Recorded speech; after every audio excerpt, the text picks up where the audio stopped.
Welcome. I'm Dee Perry, and I'm welcoming you to the Cleveland International Film Festival. This is SIF Speaks, the official podcast of the festival, and it's day 3 of SIF 43.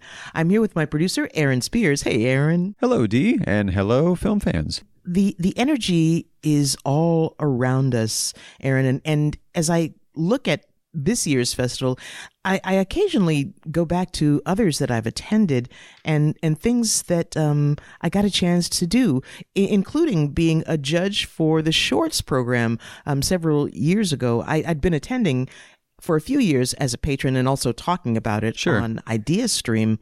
And one year, the festival folks asked me to be one of the judges. And I confess, before that, I had gravitated mostly to the features and the documentaries. So seeing the shorts was a whole different experience. And I loved it, sitting in the seats and just watching these little snippets of varying lengths from all over the world and all these different perspectives, and watching it with the eye of, does this work as film? Does this work as storytelling?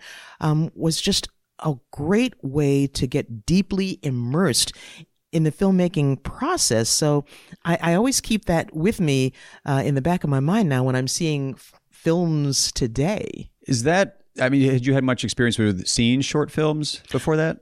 Not at all, because even though I'd taken some film courses at Cleveland State, they were also focused on long form, features and documentaries. So seeing the storytelling in such short, concentrated bursts was a whole new experience. And I've got to say, loved it. And I still go and see the shorts today. But on the note of today, there's some things that film goers for SIF 43 probably will need to know as they're getting to the film venue. That's true. Our heads up for everyone heading into the festival today is that it's not just films going on downtown. We also have a Cleveland Monsters game is downtown at 7 p.m., so plan your day accordingly. Again, we always recommend RTA and Lyft to get you down there with zero parking hassles.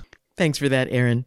And really, thanks go out to a lot of folks who keep the festival going behind the scenes. And one of those folks that we're going to talk to on this edition of SIF Speaks is Beth Steele-Radisek, a woman who's seen and worked the film festival from many different angles. She is CIFF's Special Programs Director, also in charge of Film Slam, Selection Committee, and volunteers. But before we get to all those different things, Beth, I want to talk about your first connection to CIFF. Where and when was that? Well, it was about 22 years ago. My neighbor came over and it was January and she had a clipping from the newspaper and she said, "Look, I'm going to volunteer at the film festival this year."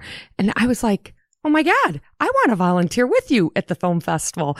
And so that year we used to actually put ads in the Plain Dealer to call for volunteers. And I made the call and came to orientation at Tower City. And I think I worked 3 shifts the first time that I volunteered. I thought it was amazing. The next year I made my husband take the whole week off and I never left. And it changed my life. You volunteered for how long before you were actually a part of the staff? I think I did about 3 years that I volunteered, and then I became seasonal. And it was just for the 12 days during the festival. And then, after probably 10 years, it was, from September to May. And then about 9 years ago, I became full-time. And beyond full-time, considering all the different things that you do, what's your relationship to film in general? I mean, were you such a big fan before the festival, or did that grow with CIFF? I would definitely say it's been since I was young. I would watch movies and I would tell my mom, "Oh, I saw Gone with the Wind or Singing in the Rain," and she'd be like, "Oh, they're so boring." And that's when I just knew, like, I would watch them and no one else would watch them with me. And then I found Cedar Lee. And again, the neighbor that I mentioned before, we'd go to Cedar Lee every Monday and see films. So it started when I was young. What about CIFF is so special that it's kept you here for more than 2 decades? I would have to say the people that I work with. I mean, while I love everything I do, it's a family. I mean, it's the people that I'm working with, I hang out with on weekends. I've been lucky enough to marry 3 of them or officiate 3 of their weddings. I was lucky enough to help one of my coworkers sitting next to you have a baby. So I was in there when she got to have Bernadette. So it's way more than a job for me. It's a family. And I feel like my kids feel like everyone here is their family too. Sort of stretching that family metaphor, it seems like the filmmakers become part of that family too, especially when we're talking about selection committee duties, right? Yeah, we wanted to focus in a little bit today. We're doing some the behind the scenes segments. So we wanted to kind of let the general audience know, what does it take to, I guess maybe let's say Dee and I make a film this summer and we want to submit it to the festival. What's the process for as a filmmaker submitting it, going through the selection process and getting it all the way to the screen? So if you're going to submit a film, you're going to look at our call for entries, and we're going to, you could go through our website and submit your film, or you could go through Film Freeway now. And so you'll pay a certain amount of money if it's a short film or a feature film and submit it. And then the rest I end up managing. I put it into our database and I make sure that film is seen by 3 selection committee members. I wanted to ask you about that because, full disclosure, I'm on the selection committee.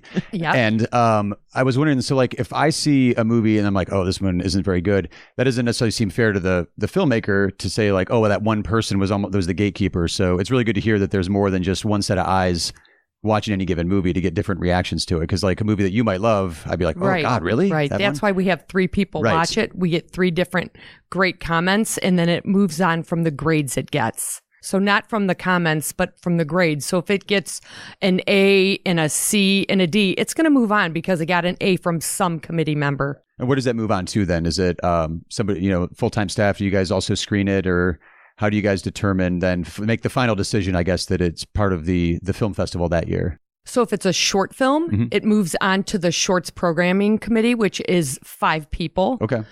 And then if it's a feature, it moves on to Bill and Mallory. And honestly, I feel like Bill watches every single film that gets submitted that's a feature. So as long as it gets a C, Bill's going to watch it. Okay. And I'm kind of curious about what you've seen in terms of volume of submissions over the years. Oh, so every year I think, we're going to up the committee because we get a few more submissions every year. But I mean, we never have enough because the submissions went up, I think 300 or 400 just this year. So it's a lot of films. It was over 4,000 submissions. And just, think every one of those films is going to be viewed by 3 committee members. So it's a big volume. And a lot of people wait to submit their film till the very end because I feel like they want to really get all that last minute editing in. And so they wait to the last minute. And then in addition, we get some other films, that Bill has that we have to put through the committee. So I would say if you're on the committee, you are busy in November, December, and January to the very end, as I'm sure Aaron can attest to. I ruin people's holidays. There's, I was just thinking the way you said that the filmmakers are kind of cramming in. I always think of that as that college thing where that all night cramming session. But any project I've worked on film wise, there's always that cramming session. You're right down to that deadline that you have for yourself. Absolutely. So Beth, I'm curious about the makeup of the committee. Not what they're wearing on their faces, but but for instance, Aaron is on the committee. Mm-hmm. How else do you select people? So a lot of people come through our volunteers. They'll see somebody with a selection committee pass, or people will just see, or patrons will just see people with selection committee. They'll say, oh my gosh, how did you get on that committee?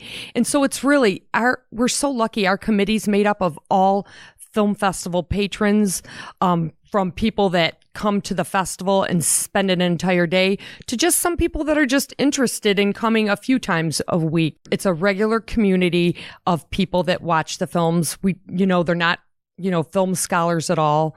They just, write comments that go directly to the filmmaker about, what they did or did not love about the film. And I like that idea because it works with the spirit of the festival, that you can be the greatest film scholar and critic, or you can be someone who just said, oh, hey, there's screens. Let me go see something that I know nothing about. Right, right. And for the filmmakers, I mean, just to have, somebody watching your film that isn't related to you, that can give you an honest opinion.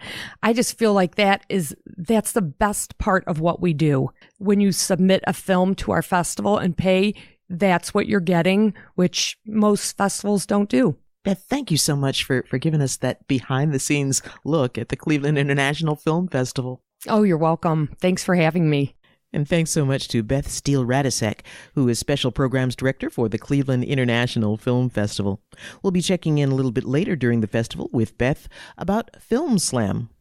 Right now, though, I want to talk about another special program, Aaron, that is part of the festival on a regular basis, and that is the Film Forums. That is correct. Film Forum today is Decade of Fire at 5:10 p.m.